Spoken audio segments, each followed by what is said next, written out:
Hello everyone, कैसे हो आप लोग? आई होप आप लोग अच्छे होंगे। मैं भी बहुत अच्छी हूँ। Welcome back to my YouTube channel. तो आप लोग का स्वागत है मेरे नए यूट्यूब ब्लॉग में। तो यहाँ पे मेरे एग्ज़ाम बहुत ज़्यादा पास है, मतलब मैं और इस तरफ मेरे एग्ज़ाम्स, तो उसमें टाइम मैनेज करना बहुत ज़्यादा मुश्किल हो रहा है। तो आज मैं आपको बताऊँ कि मैं टाइम मैनेजमेंट कैसे करती हूँ। तो सबसे पहले मैंने ये 2 दिन का मेरा स्टडी ब्लॉग होने वाला है आप लोगों के साथ। तो सबसे पहले मैंने नाइट रूटीन स्टार्ट कर रखी है अभी। तो मैं डेली नाइट रूटीन करती हूँ। दिन में मैं चाहे पढूँ या नहीं पढूँ, नहीं पढ़ पाती, कभी पढ़ पाती हूँ, तो मैं वो तो पढ़ लेती हूँ और फिर रात में मैं पढ़ने की कोशिश करती हूँ। तो मैं आपको भी टाइमिंग दिखाती हूँ। 12:30 हो रहा है, 12:30 से मैं 2 बजे तक पढ़ लेती हूँ रात के। इतना मेरा हो जाता है पढ़ाई का। एंड देन उसके बाद मैंने यहाँ पे सबसे पहले अपनी पोल साइंस की नोटबुक ऑन रखी थी, क्योंकि पोल साइंस का मैं पढ़ूँगी। उसके बाद मैं ईवीएस का रिवीजन करूँगी। ईवीएस में बेसिकली कम यूनिट है, यूनिट ज़्यादा नहीं है ईवीएस में, बट जो पोल साइंस है मेरा डीएससी सब्जेक्ट, उसमें ज़्यादा से ज़्यादा है यूनिट, इसलिए मुझे वो करना बहुत ज़रूरी है। तो यहाँ पे मैंने अपनी वीडियो में निकाल ली थी, बट मुझे मिल नहीं रही थी। तो फिर मैं सोचा कि मैं ईवीएस का ही रिवाइज़ कर लेती हूँ। तो फिर मैंने ईवीएस का लेक्चर ढूंढना स्टार्ट कर दिया। ईवीएस का लेक्चर फिर मुझे मिल चुका था एंड मैंने ईवीएस का किया। एंड देन फिर थोड़ी देर बाद मैंने अपनी स्टडी के लिए अपनी स्टडी टेबल को देखा। तो स्टडी टेबल बहुत ज़्यादा गंदी पड़ी हुई थी। तो अभी मैं इसको साफ़ करने वाली हूँ और ये मेरा डे 2 होने वाला है। एंड देन यहाँ पे मैं अपना स्टडी टेबल साफ़ करूँगी सबसे पहले। एंड देन फिर उसके बाद मैं यहीं पे स्टडी करने के लिए बैठूँगी। तो सबसे पहले मैं आपको दिखा देती हूँ कि मैं स्टेशनरी गई थी और मैंने वहाँ से पेन लिया। मुझे ये वाले पेन अच्छे लगते हैं, लिखने में भी मुझे सही लगता है, तो मैं यही वाली ले लेती हूँ। और ये अफोर्डेबल भी है और कम प्राइस भी है इसकी, तो आप लोग भी ले सकते हो। मैंने ये ऑफलाइन लिया है, ऑनलाइन नहीं लिया, वरना मैं आपको लिंक प्रोवाइड करा देती। तो या फिर उसके बाद मैंने यहाँ पे टेबल की सफाई स्टार्ट कर दी थी। टेबल पे बहुत ज़्यादा कचरा पड़ा हुआ था गाइस, आप लोग देख सकते हो कितना सफाई करने की ज़रूरत थी। अब आप लोग मुझे कमेंट सेक्शन में बताना कि मेरा ये टेबल आप लोगों को कैसा लगा, पहले अच्छा था या अभी अच्छा लग रहा है। पहले का तो ऑफकोर्स किसी को पसंद नहीं आएगा, बट अभी वाला आप लोग मुझे बता सकते हो कि मुझे इसमें कुछ चीज़ें ठीक करनी चाहिए या अभी ऐसे ही ठीक लग रहा है। तो मैंने यहाँ पे अपनी बैग लिया एंड वहाँ पे मैंने नोटबुक निकाली इसमें से, क्योंकि मैं बैग में भी सामान रखती हूँ अपने। और बैग लेके जहाँ पे जाना होता है पढ़ने के लिए, लाइब्रेरी जाना होता है तो लाइब्रेरी बैग लेके चले जाओ, या आपको किसी और रूम में बैठना होता है तो आप बैग लेके अपना बैठ सकते हो किसी और रूम में, किसी को दिक्कत नहीं होगी इसमें जाने आने में। तो यहाँ पे मैंने अपनी नोटबुक वगैरह निकाल ली थी जो मुझे स्टडी करना था। तो फिर उसके बाद मैंने लेक्चर, अभी जो नया लेक्चर आया है उसको मैंने, जो सर ने करवाया था वो मैंने करना स्टार्ट किया। ये मेरा पब्लिक एडमिनिस्ट्रेशन लेक्चर होने वाला है डीएससी का।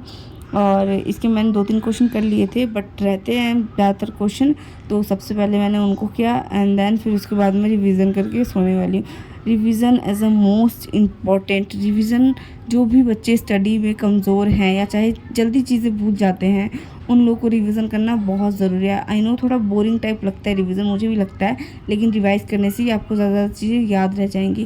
नहीं तो ऐसा होगा आप नई चीज़ पढ़ते जाओगे और पीछे वाली जो चीज़ें हैं वो आप भूलते चल जाओगे। और एग्ज़ाम में आनी सब चीज़ें हैं, तो आपको ज़्यादा टेंशन ना हो, इसीलिए मैं आपको बता देती हूँ रिवीजन बहुत ज़रूरी है गाइज़। आप लोगों को भी रिवीजन करना चाहिए, मैं भी करती हूँ हमेशा।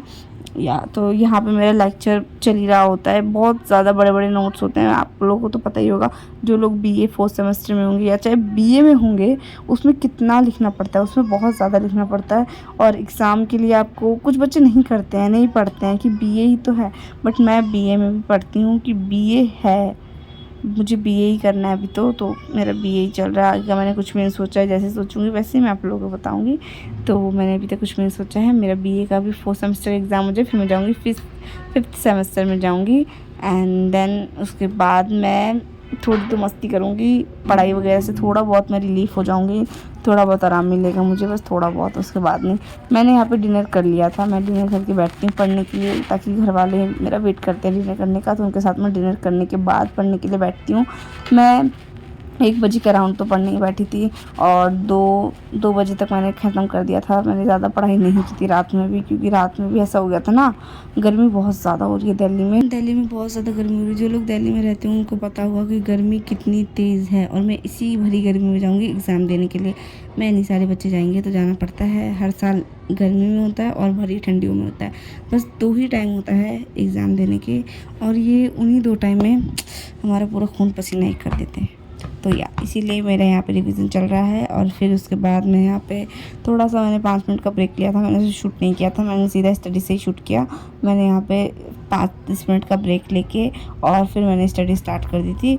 या बीच बीच में ब्रेक लेना भी बहुत ज़रूरी होता है गाइज़। और ब्रेक मेरा इतना लंबा चला जाता है, कभी कभी बहुत थोड़ा सा ब्रेक लेती हूँ, कभी कभी 1 घंटे का 2 घंटे का ब्रेक चला जाता है मेरा। उसे ब्रेक नहीं, उसे आलसपन कहती हूँ मैं, क्योंकि ये मेरे अंदर आलस ही है जो मुझे रोकता है। और आलस को दूर करना पड़ेगा, क्योंकि आपको अगर कुछ करना है तो आलस को बहुत दूर रखना पड़ता है इन सब चीज़ों से, तभी आप लोग का कंसंट्रेशन बना रहता है, मेरा भी। तो यहाँ पे मेरा रिवीजन स्टार्ट हो गया था। मैं सोच रही थी कि दूसरा सब्जेक्ट ना करूं, क्योंकि मैं बहुत ज़्यादा थक चुकी थी गाइज, और पता नहीं क्यों मेरी बॉडी भी रिलैक्सेशन मांग रही थी, क्योंकि रात बहुत ज़्यादा हो गई थी इसीलिए। एंड देन फिर उसके बाद मैंने यहाँ पे ये वाला ख़त्म कर लिया था, मेरा ये हो चुका था। तो मैं यहाँ पे लीड वीड वगैरह सब चीज़ साइड में रख रही थी, फ़ोन वगैरह सब चीज़। और टाइमिंग मैं आप लोगों को भी दिखाती हूँ, टाइमिंग कितनी है। पहले मैं आपको दिखाती हूँ कि मैंने कितना पढ़ा है रात में। तो सबसे पहले मैंने ई गवर्नेंस जो क्वेश्चन था मेरा, उसको मैंने किया। ई गवर्नेंस में बेसिकली बताना था ई गवर्नेंस है क्या, ई गवर्नेंस के मतलब ई गवर्नेंस में भारत का क्या काम है, ये सब बताना था। तो इतना मैंने तो बहुत कम लिखा है, वीडियो में तो बहुत ज़्यादा था, कम से कम मैंने 2 पेज का 3 पेज का लिख लिया होगा। और यहाँ पे मेरी नोटबुक हुई है बंद, और मैं आप लोगों को टाइम दिखाती हूँ। टाइम कितने बज रहे हैं, 2 बज रहे हैं। तो बाय बाय, मेरी बॉडी बोल रही है चलो tata bye bye, thank you for watching.